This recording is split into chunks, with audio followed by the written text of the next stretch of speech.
সে থেকে মালয়েশিয়া প্রবাসী। তো আমি যেই যেই কোম্পানিতে কাজ করি আর কি, এখন যেই কোম্পানিতে কাজ করি দেখেন কোম্পানিটার চতুর্পাশে এই যে পাহাড়, ওই যে দেখা যাইতেছে, আপনাদের একটু জুম করে দেখাই। চতুর্পাশে এরকম পাহাড়, এই যে চতুর্পাশে এরকম পাহাড় আছে। আমিও কিন্তু একটা পাহাড়ে বসে রয়েছি, আর মাঝখানে আমার এই কোম্পানিটা। এই যে মাঝখানে আমার এই কোম্পানিটা। এখন আমার লাঞ্চ টাইমে আমি এই পাহাড়ের উপর উঠে বসে রয়েছি।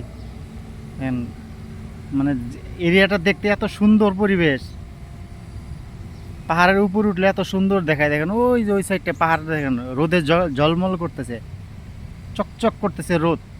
আর অথচ এই কিলাংয়ের ভিতরে যে পাহাড়ের মাঝখানে যে কিলাংটা, এখানে দেখেন ছায়া, মানে সূর্য মেঘের আড়ালে পড়ে গেছে। তো দেখতে এরিয়াটা অনেক সুন্দর। এই মনোরম পরিবেশে আমি এখন কাজ করি, বর্তমান যেখানে কাজ করতেছি। আর এই যে আমার পিছনে দেখতেছেন, এগুলো সব পাম বাগান।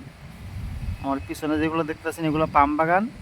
আর সাইডের এইগুলা যে সামনে যেগুলো দেখতেছেন, সামনের ক্যামেরা যেগুলো দেখতেছেন, এগুলো পাম বাগান। কিন্তু ওগুলা আমার এখান থেকে প্রায় 4-5 কিলোমিটার দূরে পাহাড় সাইডগুলো আমাদের কোম্পানির এরিয়া আর কি, এই কোম্পানির এরিয়া। তো এই সুন্দর এরিয়াতে এখন কাজ করি আমি।